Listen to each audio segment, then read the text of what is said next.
Running a business comes with a lot of what ifs, but luckily there's a simple answer to them. Shopify. It's the commerce platform behind millions of businesses, including Thrive Cosmetics and Momofuku, and it'll help you with everything you need. From website design and marketing to boosting sales and expanding operations, Shopify can get the job done and make your dream a reality. Turn those what ifs into... Sign up for your $1 per month trial at shopify.com/special offer. Welcome to the Inside Job Boards and Recruitment Marketplaces podcast. I'm Stephen Rothberg, the founder of College Recruiter job search site. At College Recruiter, we believe that every student and recent grad deserves a great career. And I'm Peter Zollman, founding principal of the AIM Group, the leading global business intelligence service for marketplaces and classified advertising companies. We consult with recruitment marketplaces companies and publish AIM Group recruitment intelligence and a free weekly digest. We also host the annual Global RecBuzz conference. This is the podcast for you to learn more about how to create, manage, and work with general, niche, and aggregator job boards and recruitment marketplaces. Hey, Peter, it is great to be back with you. Top of the morning. Top of the morning, or in your case, top of the afternoon. Martin's case, top of the afternoon, middle of the afternoon for him. So it's good to be here. It's been another week, and things are going well. Holidays, it's all good. It's all good. Awesome. Well, good things come back in spades, or sometimes they come back as boomerangs. Yeah. Oh, did you see what I did there? Do you see what I did there? It was so clever, Stephen. Yeah, one of the things we've been looking at is there was an article the other day that I saw about the Great Resignation becoming the Great Return, and how many people who left their jobs want to go back to the old job or to the old company. And there's been boomerang employment for a long time, obviously, but it's come back since the Great Resignation started, and it's becoming, for some people, not for everybody, the Great Return. And the article I was reading was talking about how there are so many advantages to a company for a boomerang employee to bring them back.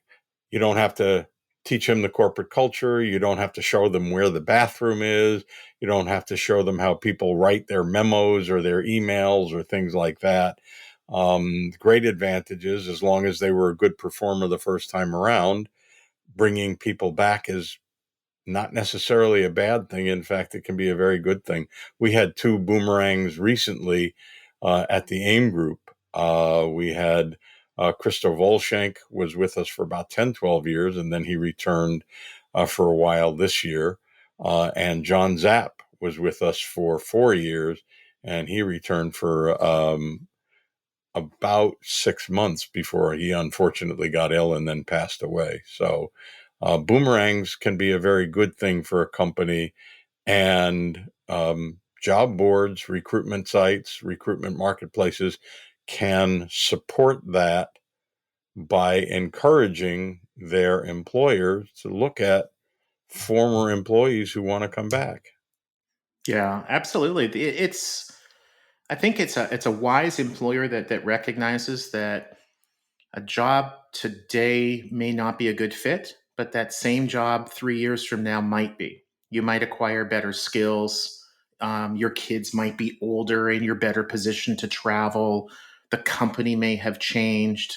The job with the company that you're looking at may not be available this year, but might be available 5 years from now. And in the meantime, you've grown and you've acquired experience. Maybe you went and worked for a direct competitor, and now you have a wealth of knowledge about how they do business and can bring some of those lessons into your workplace. So, as long as you don't bring their data and their secrets. Right. Yes. No, that stuff stays confidential, but the improvements in your skills, that's fair game. And the knowledge. Yeah, absolutely. So speaking of knowledge, We have a fantastic guest here today. See, I did that again. See where I went? See where I went? See what I did there? So today's, I know, yeah. He's doing the whole choking thing, whatever. But so today's guest is a good friend of both of ours.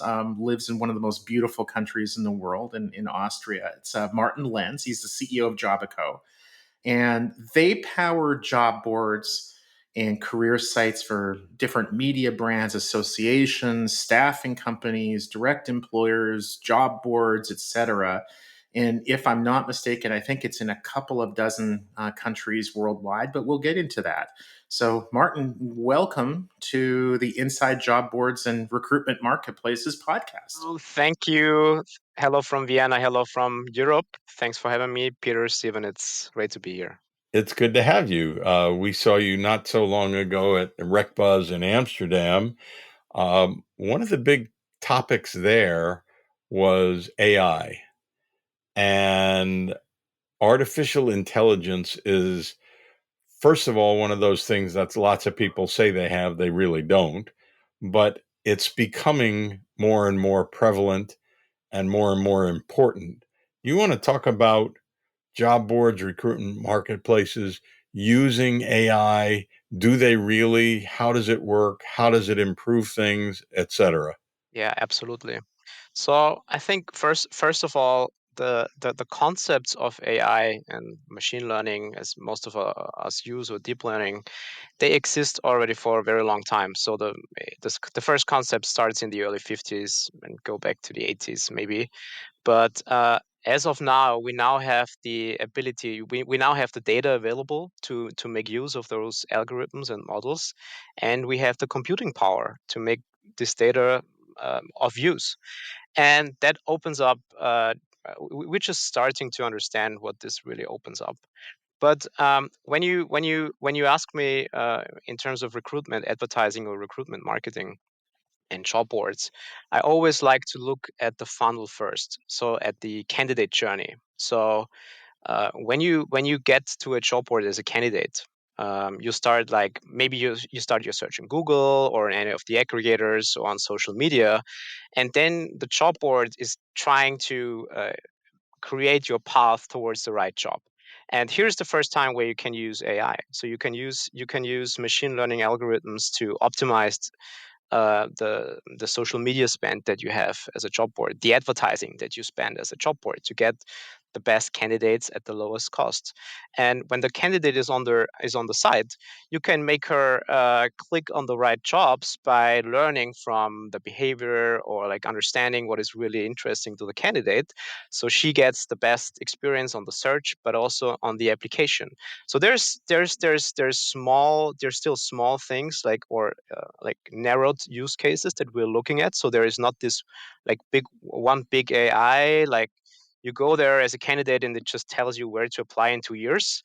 So this is not what we see yet, but we see these small steps that many of the players in the markets are taking to optimize the processes and to create a much better candidate experience. So I'm most excited about using AI to create a better candidate experience and to acquire traffic, but there's many more use cases, as you know.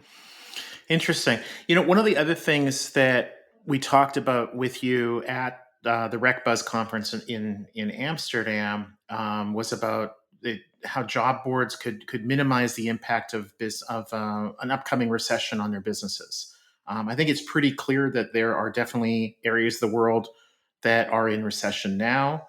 But even if the particular country of the listener isn't at this point, it will be a year from now, 5 years from now, whatever. It's just inevitable. So, whether a job board serves markets that are in recession right now or not, what kind of impacts do you think the next recession is going to have on job boards? Yeah, very good question. So I think it depends a little bit on which market or country or continent you're looking at. So many experts believe that the recession will start earlier in Europe because of the dependency on natural resources and the energy prices. But definitely everybody expects that there will be a recession also, like across the globe, also in the US. You typically always see a lag in the implication on advertising. And just yesterday in Austria, they announced that they have the lowest unemployment rate for more than 14 years. So last time the unemployment rate was that low was in 2008, before the financial crash. So it's really interesting how this adds to the narrative that everybody is now fearful and recession is coming and so on. And the reason for that is there will be a discontinued demand so there will be an ongoing demand in top talent, because there is more people leaving the market, skilled people leaving the market, that are getting back to the market. So in terms of market demand on great talent, there will be a continuous demand. And that is actually that's good news for job boards, because they're trying to match this supply and demand side, right? But even if the demand side was going down, you, as a job board, you can find counter cyclical strategies, and one of that is, if more candidates are searching for a job, you can provide a great service to them, and you can you can grow a bigger database that you can use when the market is getting back. So I believe, and many experts agree with that there will be a continuous demand on the talent side. So there will be certain industries that may see a downside, but I think across all industries there will be a continuous demand, at least for the next 12 months. And I think nobody dares to say what's after this 12 months. We'll be back right after this break. Hello, I'm Ruth Thomas, host of Comp and Coffee, where we break down what's next in the world of compensation management.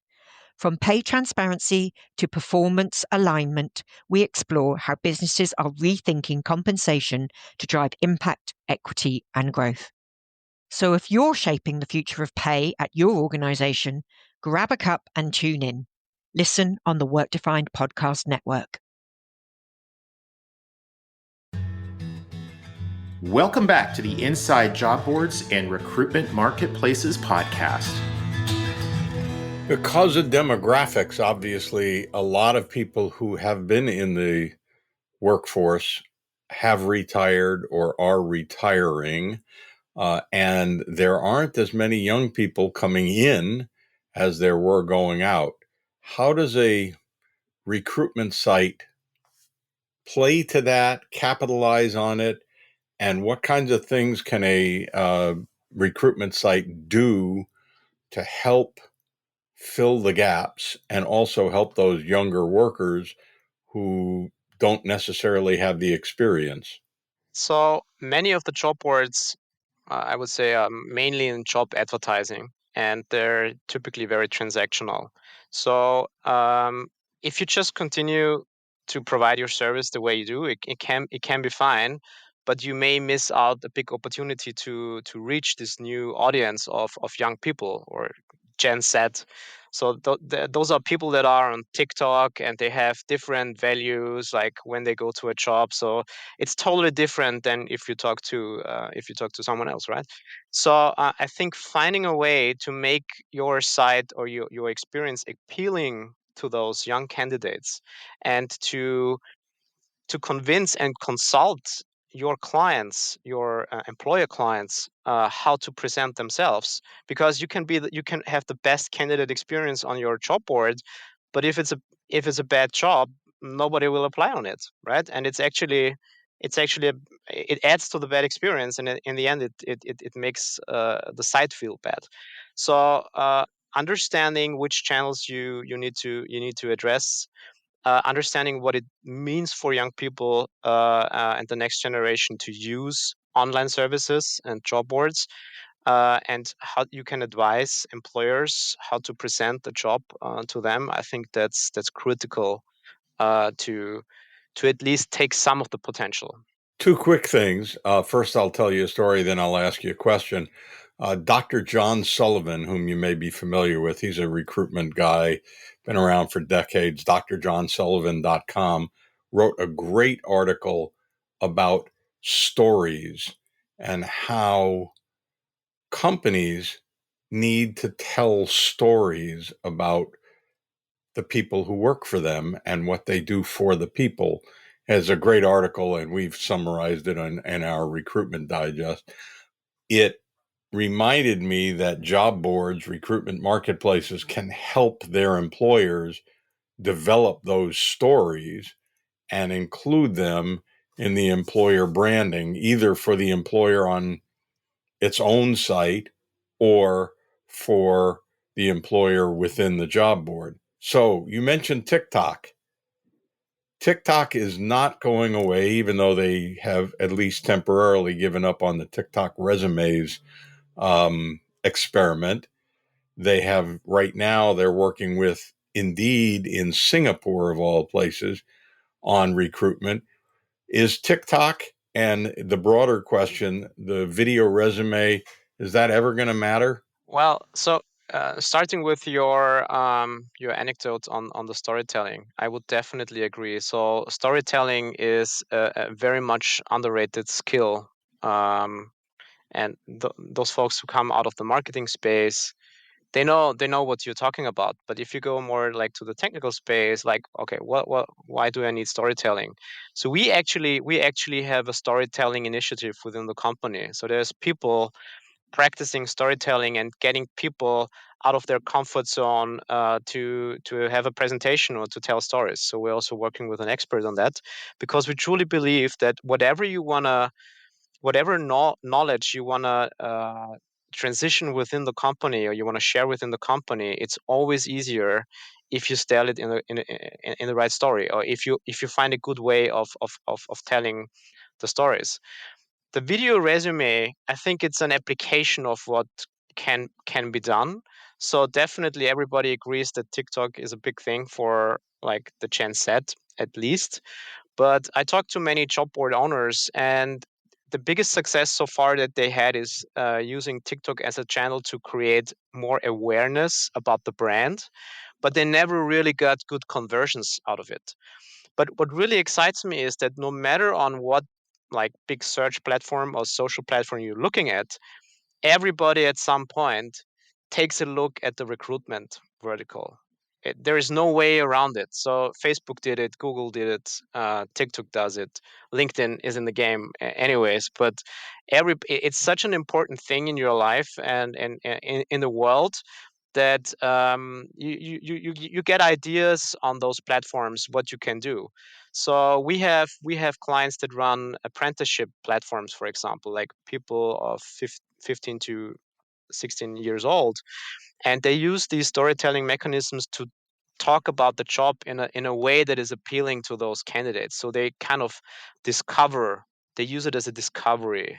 Interesting. Well, I guess there's some hope for me watching TikTok videos of dogs, including huskies, being divas, and trying to convince my family that that's work related. But one of the reasons that I was excited to talk with you, Martin, is that because you are involved in powering what hundreds of different career sites, job boards, etc., in a couple dozen different countries, you've got a unusual ability to see what works in certain markets, what doesn't work in other markets.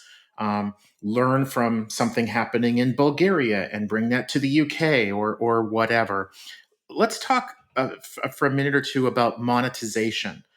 And I think you've published a book that people can download at jobico.com/playbook. But from that book or other ideas, what are some of the things that job boards and recruitment marketplaces should be doing, and some of the pitfalls that they should be avoiding, based on your experience in all these different job boards and all these different markets? Yes, good question. So we are currently running about 200 job boards in about 20 countries globally. The majority of those job boards are in the DACH regions, or German-speaking region, UK, Ireland, and the US. So these are our biggest regions, but there's also clients all across the globe, even in Africa or New Caledonia, and there's a lot of similarities in there in those countries. So that's why it's possible to have a platform that works for all of these countries.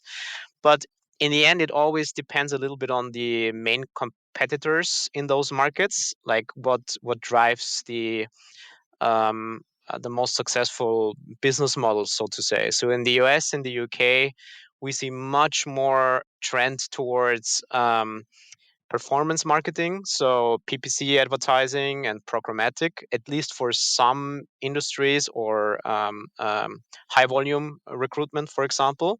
Whereas in Germany, for example, this is like still there is a huge potential, but the incumbent main players like Stepstone, there's still so much protecting the pay per post model that still works for them.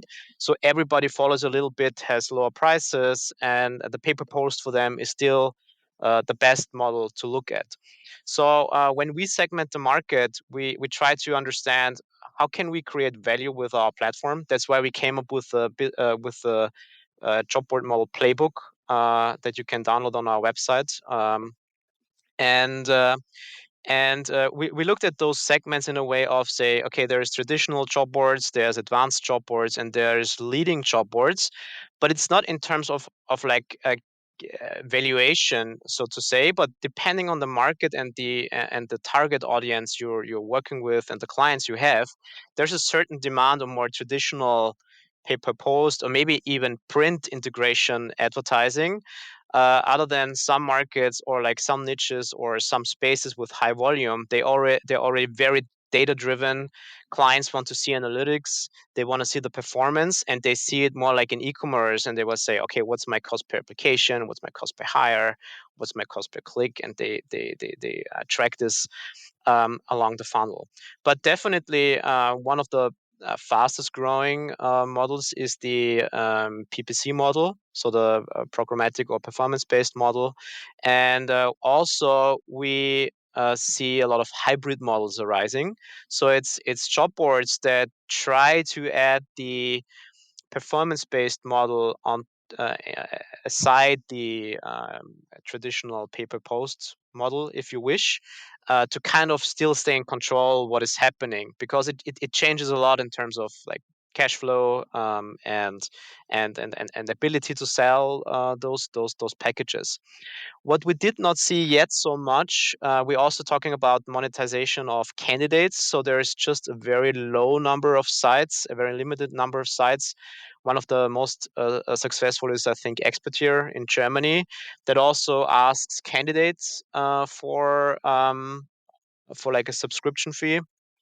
And a recent trend that we see in some very highly demand markets are so-called reverse job boards. So this is basically, you could see it as there's kind of a database of candidates, and employers apply at those with those candidates and trying to present themselves in the reverse way of what you would say is happening when a candidate applies for a job. Cool. Peter. Those those are two things. I had not heard of that German site, so do me a favor, repeat it, and I will write it down, and we'll take a look at it. What's the name of that site in Germany again? That's Expertier, like the expert and Oh, yes. ER. Okay. I Yeah, have heard of yeah. Expertier. Yes. So, Martin, if people want to learn more, where do they find you? Yeah, so they find us on our website, jobico.com. They can download our playbook, jobico.com/playbook. They find us on all relevant job board conferences in Europe and the US. So I don't know, Peter, if you want to give we just been to the Rec Bus, was great. And it's always worth going to one of these conferences. You can also find us on LinkedIn. Just type in Jobico. You will find me, and you will find our company profile. And yeah, so we are a growing team of hungry job board experts, I would say. And challenge us with your ideas, challenge us with what you think makes a great job board, and we try to make it happen. Awesome. And for the job board and recruitment marketplace listeners that are out there that are looking at potentially using software provided by a Jobico or others, every single Jobico client I've ever talked to just praises the customer service and also the ability to add modules. It's not a one-size-fits-all solution, which is something that some of the others suffer from. So, Martin, it's been a pleasure again. I look forward to seeing you at the next Job Board Conference. Peter, as always, stay safe and talk to you in a week. Inside Job Boards and Recruitment Marketplaces is a co-production of Evergreen Podcasts, College Recruiter, and the AIM Group. Please subscribe for free on your favorite app. Review it. 5 stars are always nice. Then recommend it to a couple of people you know who want to learn more about job boards and recruitment marketplaces. Special thanks to our producer and engineer, Ian Douglas. I'm your host, Peter Zollman of the AIM Group, the leading global consultancy in the field of marketplaces and classified advertising. Find out more about our reports on recruitment marketplaces, job boards, and classifieds, including our new Recruitment Marketplaces Annual, at aimgroup.com/reports. I'm your host, Stephen Rothberg, of job search site College Recruiter. Each year, we help more than 12 million candidates find great new jobs. Our customers are primarily Fortune 1000 companies, government agencies, and other employers who hire at scale and advertise their jobs with us. You can reach me at stephen@collegerecruiter.com.